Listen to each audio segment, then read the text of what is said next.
Hey everyone, welcome to the video. The star of the day is the red pagoda, also known as Crassula Capitella. I'll be talking about bloom maintenance, stressing, and propagation, so don't get distracted by the ants and remember to like and subscribe to the channel. First we're going to start with bloom maintenance, and this is what we have to work with. Here you can see how the blooms have stretched out most of the individual plants. It looked good at one point, but now that the flowers have dried up, it's starting to get a little ugly, so I'm going to remove the blooms. My approach is just cutting down as close as possible to the new bud that is growing below. Also, I'm not sure when the blooming season is for red pagoda, but mine bloomed out in early December. I don't have a separate picture, but the stems had tiny pink flowers and they lasted for about a month. I'm being a little cautious, but as long as I don't cut off healthy growth, the plant should be fine. The red pagoda is native to South Africa and Namibia, so it's kind of crazy that I have one in Southern California.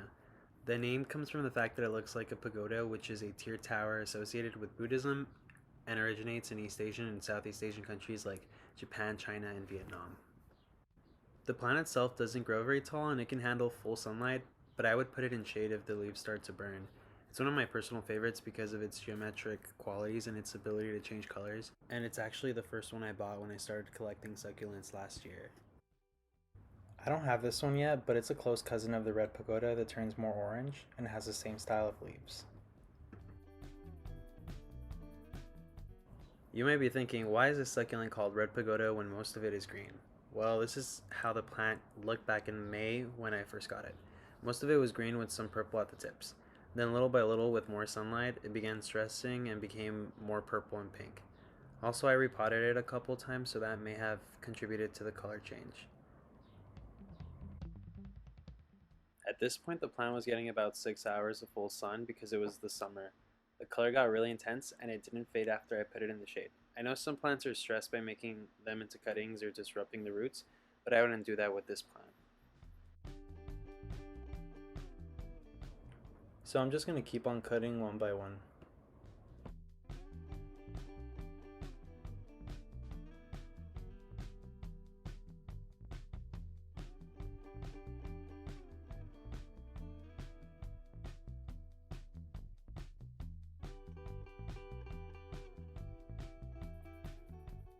It seems like the one I'm working on now is cresting, so it's going to look really cool when it matures.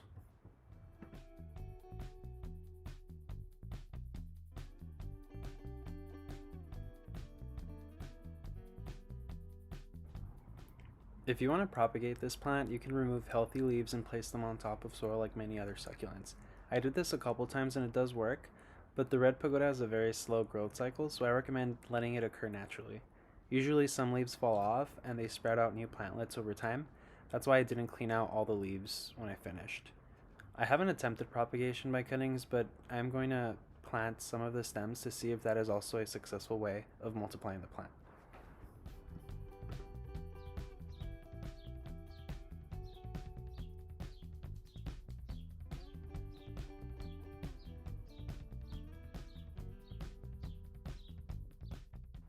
So this is the final result. I think it looks pretty good. As you can see, the new growth happens at the point where a leaf meets the stem. Hopefully in a month or two, the cuts will be replaced by a new plant.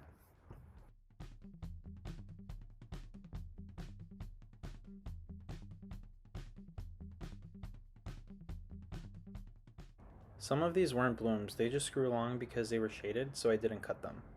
These would probably be okay to use as cuttings. If you have any tips or questions, make sure to comment below and remember to like and subscribe.